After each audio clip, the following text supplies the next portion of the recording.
Hello, we're back everyone. Granny Sampler, the 1930 Granny Sampler with Ricky Timms, and I'm Denise from the University of Sewing.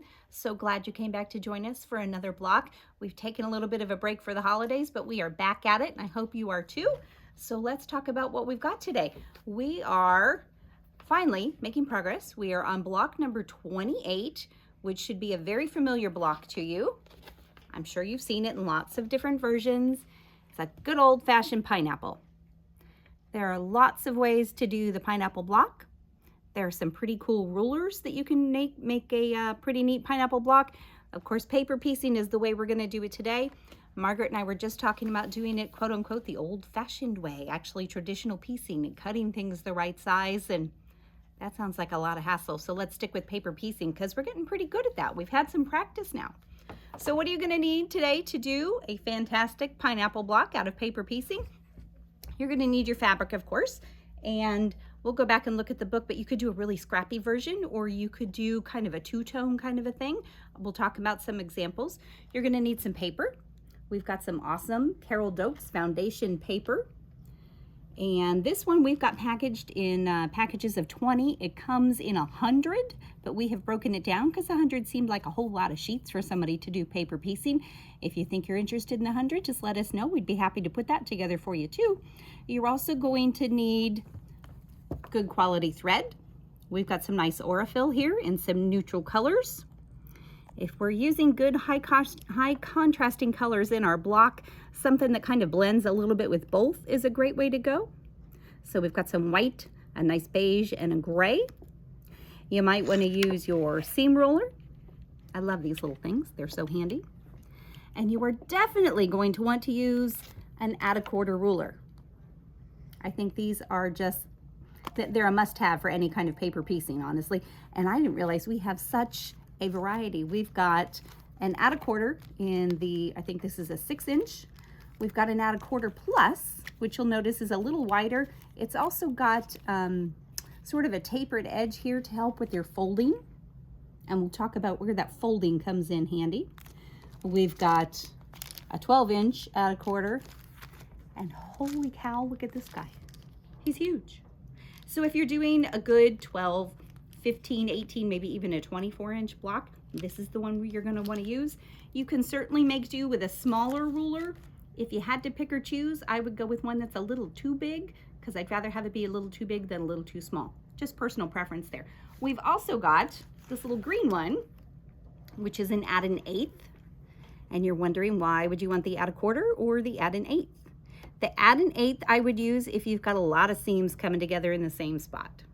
So if you're doing kind of a landscape kind of a thing and you've got all kinds of seams coming together, this would be the one to do it. It'll keep some of that bulk down. If you are doing your own quilting or you're sending your things to your long armor, you'll both be grateful either way for that. And then today you might also want some glue. We're going to talk about this block, and it's not a huge block, but for paper piecing, it gets a little cumbersome in the beginning. So let me move some goodies out of the way. Of course, I'll give you a reminder, the Lizzy Albright in the Attic Window is the sweet little novel that our pattern book is based off of. It's really a fun read. I don't know about you guys, but January is always kind of my favorite time to snuggle up with a good book or 2 or 4 or something, but great time to read something like that. Let's get our block together over here. Now, when I was working on this at home, I had a really kind of cool little nest system set up. My sewing machine was here. I would do some trimming here, and then behind me I had a little space with my small iron. Works really well. Here today, the iron that we're going to use at the cutting table is not too far away, so that's kind of convenient. But it is a lot of cut, sew, press kind of thing. So we've got some blocks here. This is our pineapple block in progress. We're going to finish this one together today. And you see this one, I went really scrappy, but I kept the middle sections all one color, and that helps to make it a little more uniform. And then this was my practice block, which I really like the fabrics. I think it's kind of cute. These were truly scraps out of my scrap bin. and it was from a quilt project that I did a while ago. I'm going to share with you an oops that I found on this, of course, at the end of it. You know, after it was all put together, I discovered it. But if you look here, the edge of this last white piece doesn't quite come to the edge of my paper. So I think I can make that work. I'm going to give it a shot. But if I flip this over, here's my 1/4 inch seam allowance at the edge. And then I've just done some stay stitching all the way around. And so I think it'll be in there. This is not a quilt that's going to be, you know, used and thrown on the floor and played with the dog. So it's not going to get a lot of tug and wear and tear. So I think it'll be okay. But if I was truly concerned about that, I would probably go back and do something different there. So just a heads up, be mindful of that. And these corner pieces, sometimes they're a little tricky just to make sure you get them big enough. Paper piecing is a little wasteful, and I find I cut things larger than I need to because I'd really rather not have to redo it. So I'm okay with wasting a little bit on my scraps. So let's look at the one we're going to finish today. Let's talk about how to put the paper together, because in our book, we've got a copy of half of our pattern. And so you need to make 2 copies and tape them together so that you get an entire pineapple, because half a pineapple is just never enough. So here's what it looks like in the book. And we'll backtrack a little bit, and here are some of those color ideas that you can do. There's a really scrappy one too. And if you've never done a pineapple before, definitely do this one and consider doing something small with it. These are so cute. So once you get your 2 copies here, you'll need to trim your paper down, and you're going to line up that centered line. And then the question is, how do you attach the paper?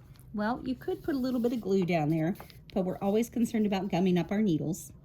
What I did is just put 3, you can't see them, of course, because they're very clear, but I've got 3 little small pieces of Scotch tape. One is here, one is in the middle, and there's another one here.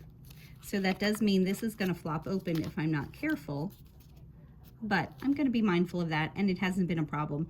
And again, the idea was to keep my needle and my machine from getting all gummy and sticky, which, if it happens, those little alcohol wipes are great for cleaning off your needle, and you're good to go again.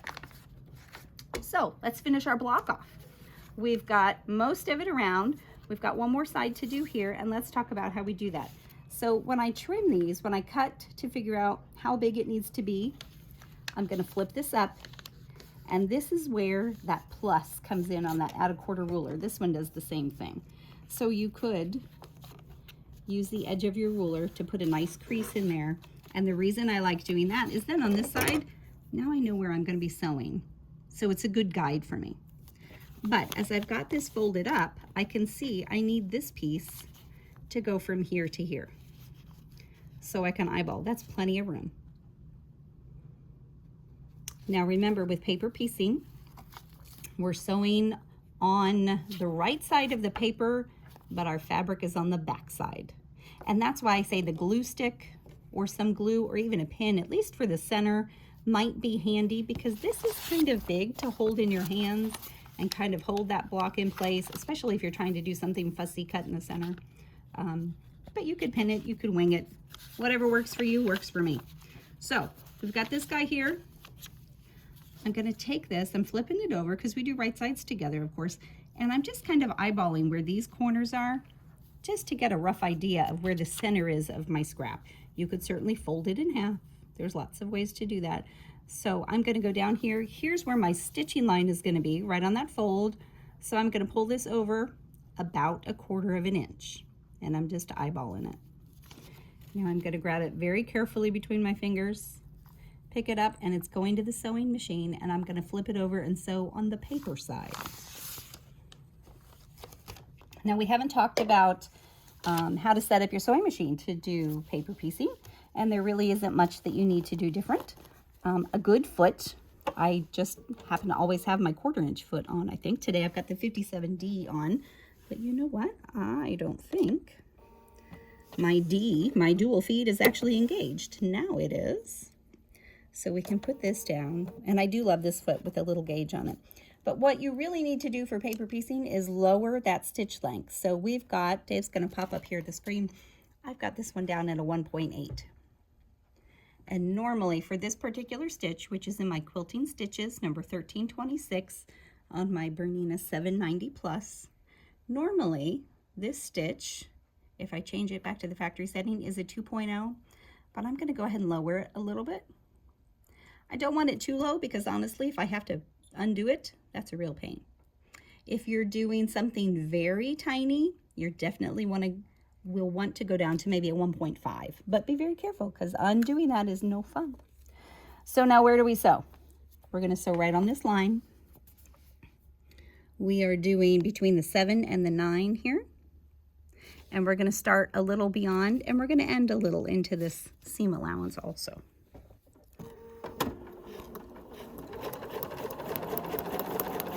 And this part really is so easy. And the cool thing is the end result can really be quite spectacular. We'll trim that. Thank you, machine. Now we're going to go over here and we're going to trim off some excess fabric. Before I do anything, I haven't flipped it over. I'm going to fold this back on that line that I just stitched. Fold my paper back. I can see my extra fabric here, and here is my add a quarter ruler yet again. Whoever created this little guy really should be given a gold star. Very, very handy. Now I can flip it over. Nice 1/4 inch seam there. And I can flip this guy back. And I'm just gonna finger press them. And then we've just got these last little pieces here on the edge to do. So let's talk again about how to prep that fabric. I'm going to fold this up. There's that line. I hear my iron beeping at me. It's feeling neglected. So that's my stitching line. And then just to give myself a good idea of how big I need those pieces. So from here, that point to this point, so I'll give myself a little extra because I know sometimes moving it from my spot here cutting over to the machine, things wiggle on me a little bit. And then I'm just going to do that again because of course we need 4.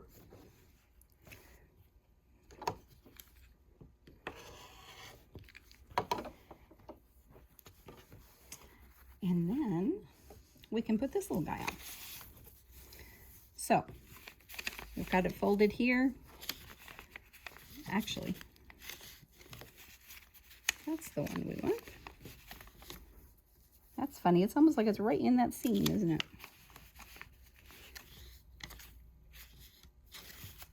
That's because I'm looking at the wrong one, guys. It's this one. It's the corner. That makes so much more sense. Okay, so we can still double check. That looks pretty good. Now I see that crease line, so I know I'm in the right spot. So we'll eyeball roughly the center based on these two here. And then I can pull it down about a 1/4 inch over that crease. Flip it over carefully. And if you have trouble with the flipping part and things are moving on you, just throw a pin in there. That'll hold things in place. And again, we start beyond our stitch line.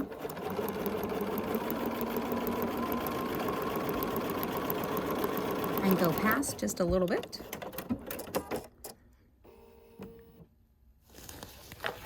And let's see how this one's looking. Well, let's not peek yet. We have to trim it. I get so excited. And we'll trim this guy.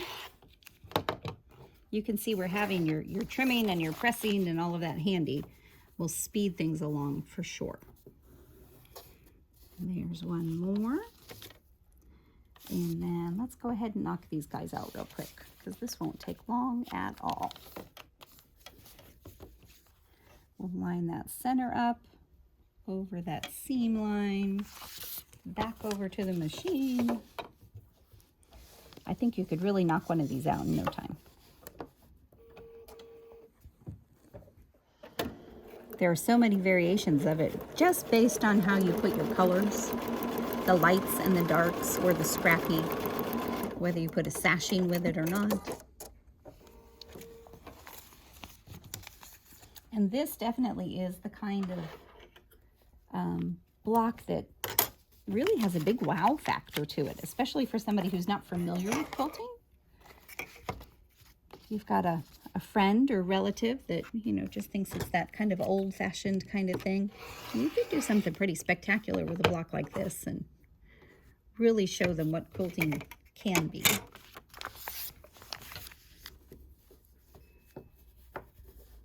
Now, if I were doing the inner part, just a reminder, you're going to do opposite sides. So I would have done this piece and then this blue piece, and then maybe this one and this one. Because I'm farther out and these are not overlapping at all, it's okay to kind of work your way around, but a good habit is definitely opposite corners.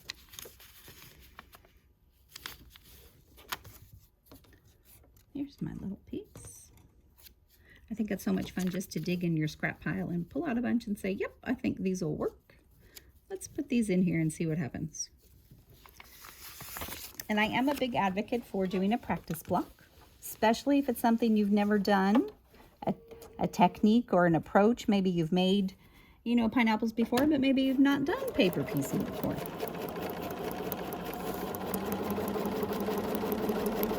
I suspect we've got some new people joining us today, and I do want to say welcome to them. We're glad to have all of you. If you are thinking about joining us, we do have the book and all of the notions and things on our website. universityofsewing.com is that website. And of course, those of you that are following along, be sure to hit that like button, share the videos. The more the merrier, right?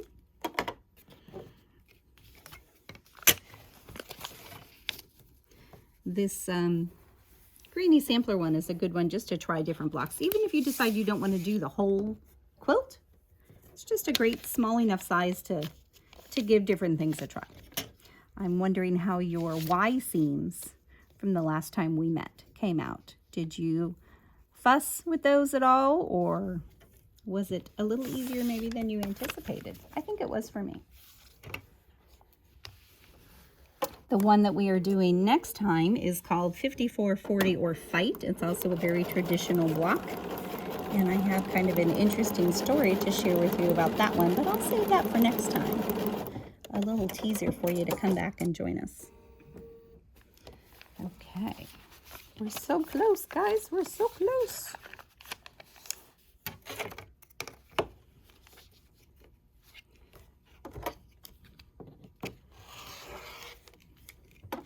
When I am paper piecing, lots of times I will use a different rotary cutter too, just in case I bump up against that paper. I have some that are saved just for my paper. Okay, so let's go over to the ironing board and we'll give this a press and a trim, a little haircut. I think it's looking kind of cool. I'm liking those colors. And I've got just a dry iron today. If you are using tape to hold your pieces together, be sure that you're not ironing over the tape on the other side. I have also heard people say that if they iron on the other side, sometimes that ink gets on their iron, which really could be tragic depending on what you're doing next with your iron. But we don't have to worry about that today. We're just going to press on this side. Oops. Let's give this guy one more little tweak here. Okay, I'm going to grab my ruler and my rotary cutter. I need to be a little longer, I think. Let's see if we can trim this guy up. Flip it over. Actually, this one's going to be better. So, just to review, this little section here is our 1/4 inch seam allowance. I'm going to cut right along here. And then don't forget to do just a nice stay stitch within that seam allowance in there. If you can aim for the middle, that's good. If it's not quite in the middle, that's okay. Just something to hold things together as you're pulling those papers off. And it will also help to keep things in shape and prevent things from getting stretched while we continue to work on our sampler, because we do still have a ways to go. Remember, this is 42 blocks that we're doing. And the one today is number 28. If you know somebody who's thinking about joining us, I would hope you would encourage them. Yeah, we're on number 28, but you can jump in anytime. We're a friendly bunch. We'd love to have you. If you guys do have any questions about these or anything else, any of the items, or maybe there's something that you're thinking, gee, why didn't we use this particular notion?